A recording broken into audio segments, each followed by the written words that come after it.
My name is Reed Sheard. I serve as the Vice President for College Advancement here at Westmont, as well as leading our technology work here at the college as Chief Information Officer. So it's a wonderful time in the college's history. And you know, the nice thing about working at a college is, like any of you, you're busy with your day-to-day activities, and they kind of just string together over time. But the college has this natural rhythm of things that happen throughout the year that allow us to stop and just to appreciate the blessing that it is to work and serve here at the college. And one of those is homecoming. And all of you coming back and hearing your stories of what is happening in your lives around the country, your love of your alma mater, seeing you connect with friends from your time when you studied here. This is the real joy and love that you have for the college. You really have no idea how much that blesses all of us that work here day in and day out.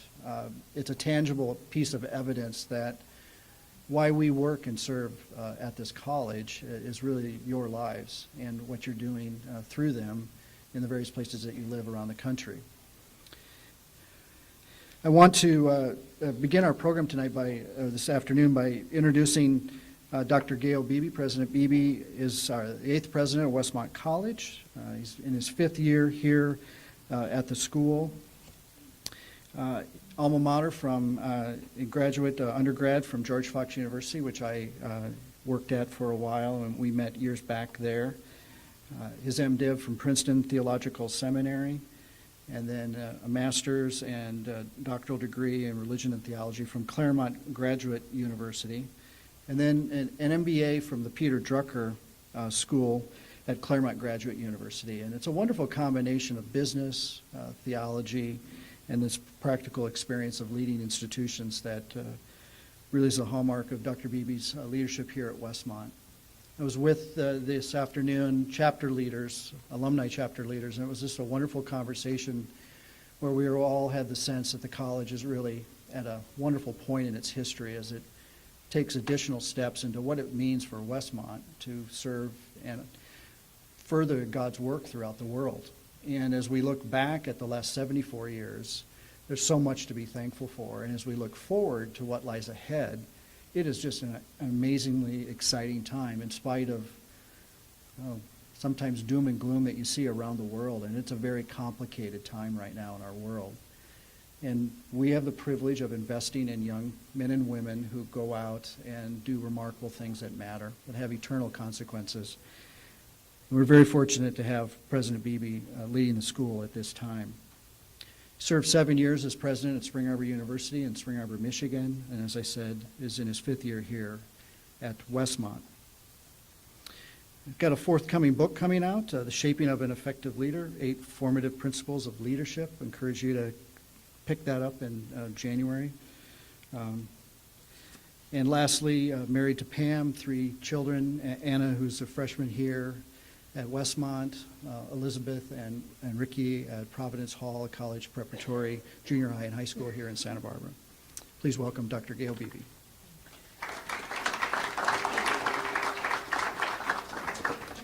Well, it's great to have you here. I love being in the library, and I'll be introducing Deborah Quass, our Director of Library Services, here shortly. But Pam and I have loved being here. Reed forgot to mention that I spent 1 semester here. And fall of 1980, I was an undergrad. I am about ready to redo my name tag. And if you know every Westmont person that works at Westmont, if they graduated from Westmont, they always put their name and then the year they graduated. So I'm going to put Gail Beebe, non-grad, 81. And then people will wonder if I actually ever finished college. And thought that would be fun. Back in 2006, University Press wrote 2 contracts. One was for the book Longing for God, the book that I was privileged to co-author with Richard Foster, and also for the book that's coming out in January, The Shaping of an Effective Leader. And people often ask when they hear these books coming out, how in the world do you have time to write a book while being president of Westmont? And I always joke that the secret to writing a book at Westmont is to try and get it written before you come to Westmont. So these were long in the incubation period. The book that came out in 2009, was actually finished in December of '07, would come out in April of '09. And then this book, I'd written 6 of the 10 chapters before we actually moved here in July of '07. So I am really glad to be done with this project because it took me 4.5 years to finish 4 chapters, and that's pretty slow. We're delighted not only to be in the library, but I hope you have an opportunity to tour the campus. If you haven't been back to campus in a few years, we've been thrilled with the additions of the new facilities. And we have always believed that Westmont is just a phenomenal college, and that the core to the college is this teaching and learning experience of having great faculty and great students in an atmosphere that just produces this wonderful rigorous academic experience, but also gives them the opportunity to cultivate this deep love for God. And it's never been about the buildings, and even now it's not about the buildings, but I love the fact that we now have facilities that really reflect that world-class teaching learning experience that's been going on for so long, and that we really are committed to continuing. I think one of the great challenges in society today, and especially for schools like Westmont, is how do we balance the kinds of preparation that our students need to go out into society and to function effectively, at the same time that we want them to develop the kinds of core disciplines that give them a deep love for God that can sustain them. When I was 22 and graduating from college, life had happened very predictably. Nobody had died out of sequence. Nobody had been afflicted that was close to me with a terminal illness. Nowadays, when students come to college, they come with so many disruptive experiences. And I think the challenge of educating today's college age group is the fact that they come with so many different experiences than the ones that we entered with when we were alums or when we were students. And so I think that one of the great opportunities that we have at Westmont is to continue this rigorous academic preparation, but also to be attentive to the real experiences that happen in the lives of our students that will help them get ready to have a life that can really honor God and can fruitfully serve society. This fall, I'm sure you know that we have this conditional use permit that guides all of our activity. We are at very full enrollment. We're actually allowed, under the conditional use permit, to go up to 1,235 students, provided we get it back down under the next semester. We're at 1,232, and historically we can never be over 1,200 on a historic average dating back to 1989. Dating back to 1989, we were right at 1,200. So we're in a tight spot, but also a great spot. We continue to work to expand the educational opportunities of the students. One of the new program developments, which will start this spring, is Westmont in Istanbul. Took us a year to decide on this location, and it came down to a choice. We wanted to expand the semester abroad program, and it really came down to a choice between Cairo and Istanbul. And the couple helping us make the decision, who have since been hired to lead it, were working in Egypt, specifically in Cairo, and specifically at American University of Cairo. And they had many reasons to think that Cairo might be the best place, but really became convinced through their own exploration that Istanbul would be better. Well, about 2 months after making that decision, Cairo, of course, erupted, came apart, and we are so thankful that our students this spring will be headed to Istanbul. And again, I think a great expression of the forward thrust of the college in ways that will really matter to the students. One of the things that I think is a hallmark of Westmont is always looking for the ways in which we can make the educational experience really relevant, but also constantly expanding the outlook and worldview of our students. The semester abroad, or the off-campus programs, have really been influenced by the thinking of 2 individuals, Laura Montgomery and Mary Doctor, and they often remind me. We had an opportunity, the 3 of us, to make a presentation at a national conference this last spring, but when I hear them speak and when I'm with them, they often remind me what a unique opportunity our students have to participate in these kinds of off-campus semesters, where they really get an introduction into how do you enter a culture, how do you learn to work interculturally and cross-culturally, and how this can prepare you for the rest of your life. And so I think, along with all of the things that happen here on campus, the fact that so many of our students take advantage of these off-campus programs is just another exciting avenue for the college. Finally, when I come to the importance of annual giving and deferred giving, I'm reminded of my own academic experience. George Fox, to this day, has a very modest endowment. And although ours is much larger than George Fox, ours, by conventional standards, is very modest. Essentially, you want a minimum endowment of 3 times your annual operating budget. Our annual operating budget for this year is $65 million. So the lowest level of an endowment that would be ideal would be 3 times that amount, or $195 million as a working endowment. Our endowment right now, after the economic implosion, is at $72 million. So we're more than $100 million below what you would want as just your minimum threshold. Now, it's not unusual. Many of the schools that are a part of the Council of Christian Colleges and Universities are much smaller than ours. But we want to work towards having the long-term sustainable programming that we think is so essential. And the key way in which we'll do that is by building our long-term endowment. When I was a student at Princeton Theological Seminary, they were very much in the thrust of this aggressive deferred giving campaign. And it would result in building what is today by far the single largest endowment of any theological school in North America. And before the economic implosion, the seminary itself had a $1 billion endowment, most of which had been built because of deferred gifts. People who had left the seminary a gift upon their death that would come through their will or estate. And when I think together about Pam and I, when we sat down after moving from Michigan to California, we needed to update our living trust. We sat down and included Westmont in our living trust, not knowing how long we would be here or how long it would be before the college would actually realize that gift. But what happens is it reflects a priority that we have. This is a place that God led us to serve, and we feel that part of our legacy of giving needs to include the college. And we want to thank you for those of you who have remembered the college in your will or estate.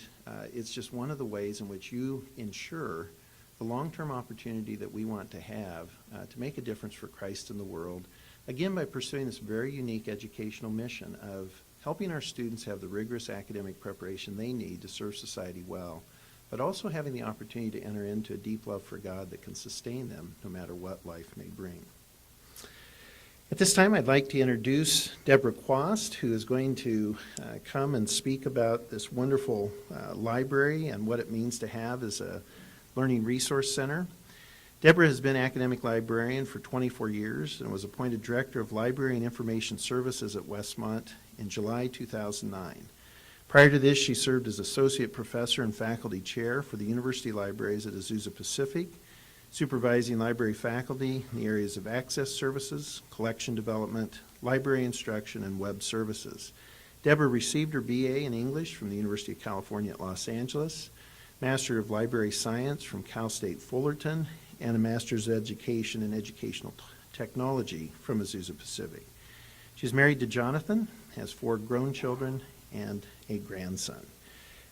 In addition to her work here, Deborah enjoys training and showing her chocolate Labrador Retriever and the American Kennel Club events. Deborah, would you come and present?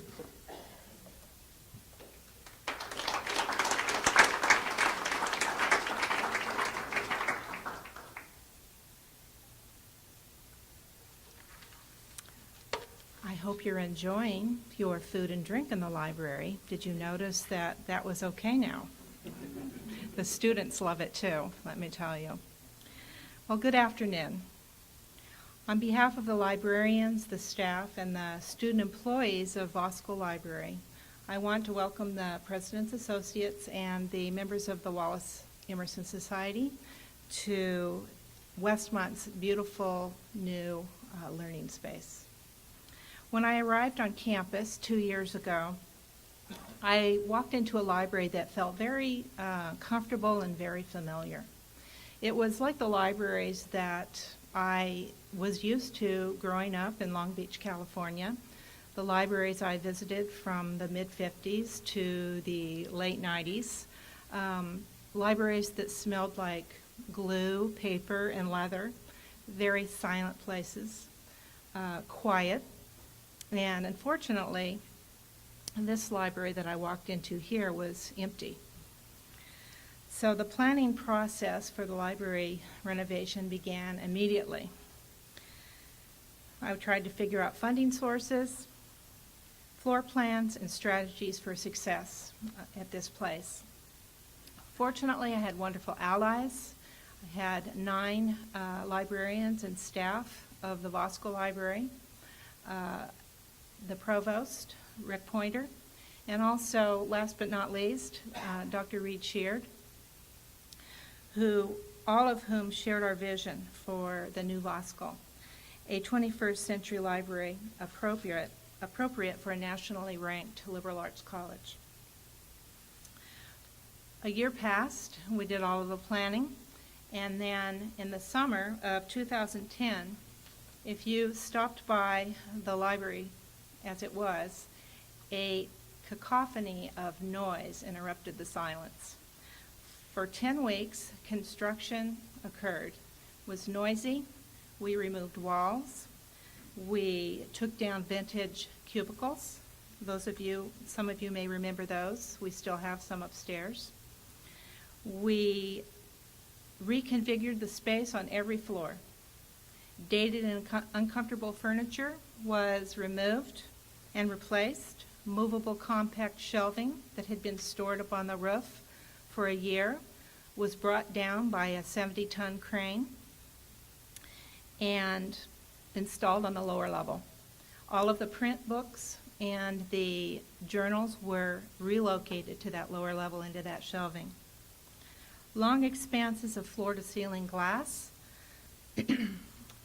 and rough, rocky concrete forms were newly revealed, both features of the building's California mid-century tradition.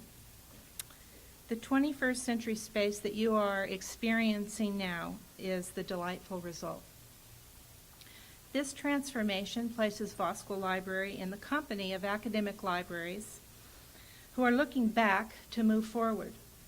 In his article, From the Ashes of Alexandria, What's Happening in the College Library, Sam Demas describes this shift, and I quote, "For generations, librarians were primarily preoccupied with the role of their library buildings as portals to information, both print and then later electronic.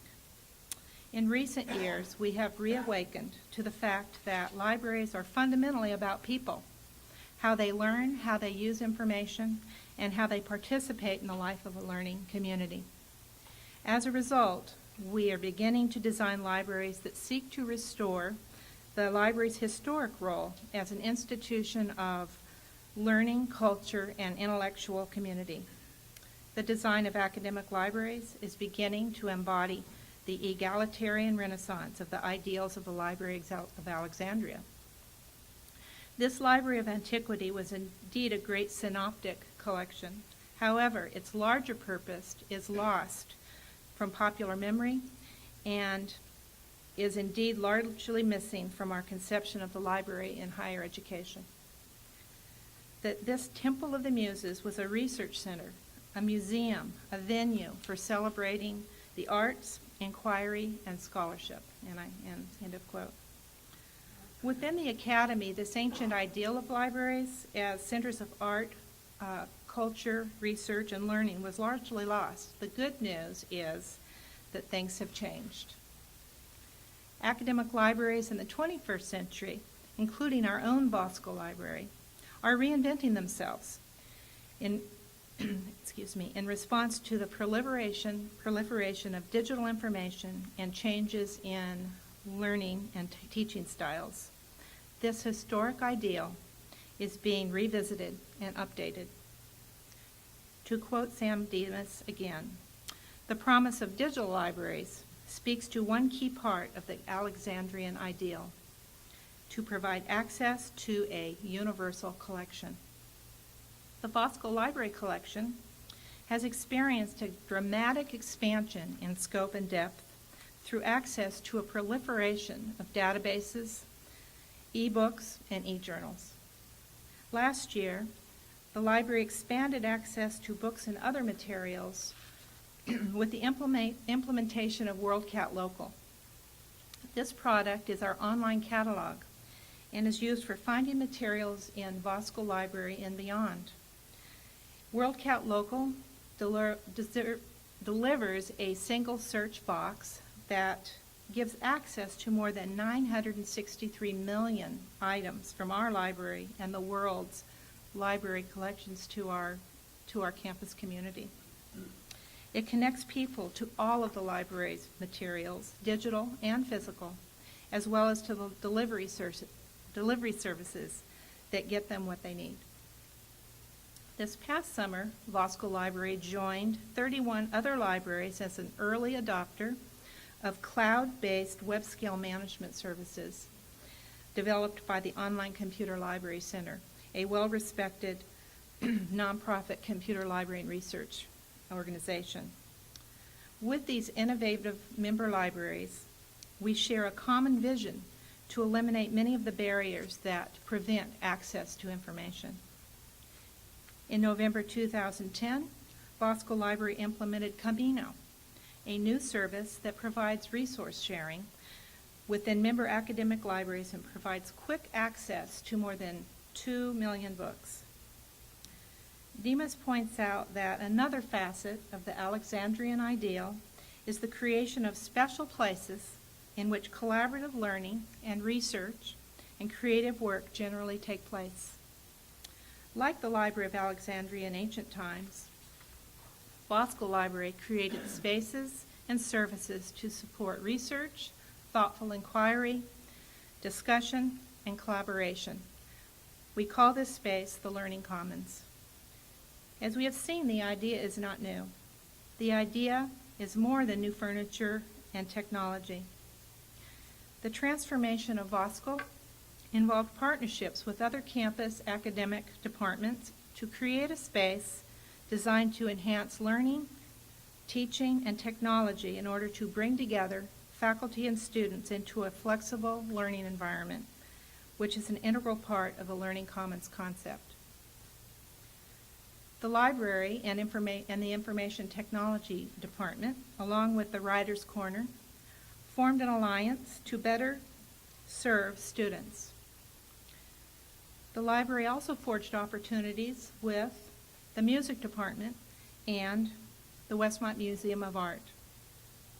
You can see the results of these partnerships in this space now. This piano was installed last summer, and we have student or faculty recitals every Friday afternoon. And I hope you'll take time to view 2 exhibits that are currently in the library, one on the Chumash and also a folk art exhibit down on the lower level.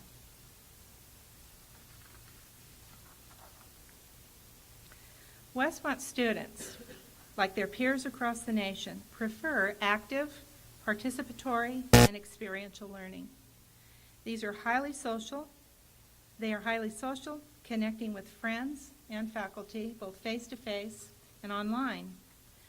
The 2010 Cisco Connected Technology Report include these key findings. 55% of our college students report that the internet is an integral part of their lives. Roughly 64% of the students rank the internet connection as more important than a car. And 2/3 of the students cite a mobile device as the most important technology in their lives. Prior to the renovation, Westmont students repeatedly asked for comfortable, flexible furniture compatible with the technology that they prefer using, as well as spaces for collaborative work. Over 90% of our students arrive with a laptop, so cafe-style seating was installed, along with electrical outlet tracks everywhere. We're actually sitting in the cafe area right here. We moved all of the furniture out to make room for these chairs. But during the day, this is a very active part of the library with students using their technology. The Learning Commons also has an open lab behind you with 27 computers and a library instruction lab, which is open to students with an additional 24 computers. The theory of multiple intelligences shapes the new spaces throughout the library and addresses the different ways our students prefer to learn and study. Some learn best while moving, doing, and touching, I had a son like that who went on to play football at Fresno State, and he could hardly sit still when he was trying to learn what he needed to learn. He would have loved the walk stations behind you. Those kinesthetic learners can walk, read, use their laptops on one of 3 silent treadmills available in the Learning Commons and learn while they're moving. Those who learn best in social experiences or need to work in groups love the group study rooms available upstairs on the upper level. These are furnished with flexible seating, tables, and whiteboard walls. On the main level, these students can use one of our 2 Mediascape study rooms over here. These learning spaces offer collaborative tables integrated with technology. Students can access and share information by allowing all students to contribute their ideas seamlessly using their own laptops interconnected to multiple large displays. Students who prefer a solitary, silent study area can find that space in the library, both upstairs and on the lower level. Visitors to the renovated Voskuil often remark upon how beautiful it is, and I wanted to share a bit about the interior design. The fabrics, furniture, carpets, and wall colors were all deliberately selected from nature's palette. Blues from the sky and sea, browns, designs with leaves and flowers, and sunshine yellows. These colors and patterns, along with newly revealed views, provide a space designed to inspire intellectual curiosity and love of learning. It is our hope that all of these spaces inspire students to learn, think, and imagine, and then go out and change the world. Thank you.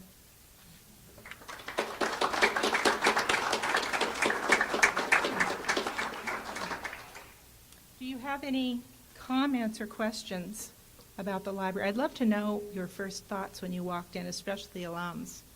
What did you think? I hope you liked it. The students love it. When I came 2 years ago, this truly was, I felt, a diamond in the rough, this facility.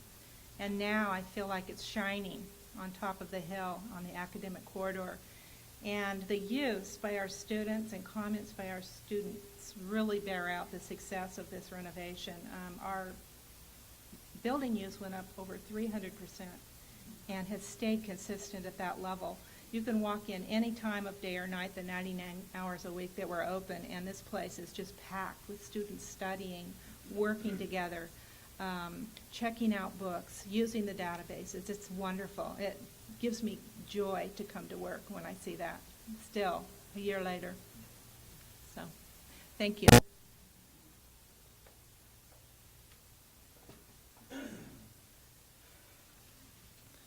One of the things that I remind the teams that I work with when we're trying to figure out a new opportunity or manage a risk or a problem is that one of the key competitive advantages that the college enjoys is that we like each other, that we get along, that you can work across areas, and it's actually quite unique in higher ed. Often in higher ed you'll find competition and politics and things like that. And not that Westmont doesn't have challenges when getting along all the time, and we're like any place. But for the most part, it's a group that really feels called to this place at this time, and there's a collaboration across areas that doesn't necessarily happen. And in listening to Deborah talk, you understand just how wonderful of a librarian she is and her expertise in her discipline, and that's very clear. But the thing that I like most about Deborah is she loves our students. And you should just see her light up when they're in here. This is kind of like her home that she's tried to redo so that more students will come and visit, and it's working. And if you want a treat, come here like at midnight during midterms and finals, and you'll really see her in her glory with our students. So did a great job. Well, I'd like to conclude our time with just a prayer and a blessing. Again, on behalf of the college, we are so thankful for each of you, your interest and love of the college, for the ways in which you enrich and bless our lives. We will continue to to work hard to be good stewards of this place during our time here. And let me just close our time in prayer. Dear Lord, we are indeed so thankful that when we gather together in any place, but especially a place as beautiful as this, you are here among us, and we sense your presence individually. We sense your presence among us as a community. Just pray your blessing on each person here during this reunion weekend as friends come together. May it just be a rich time. May your name be honored and lifted up. May there be much laughter and reflection of times of faithfulness and times of laughter and great joy and memories that this place represents. Guide and direct each person here. And I pray your special measure of grace on each one. And I pray this in the name of Jesus. Amen. Thank you again for coming.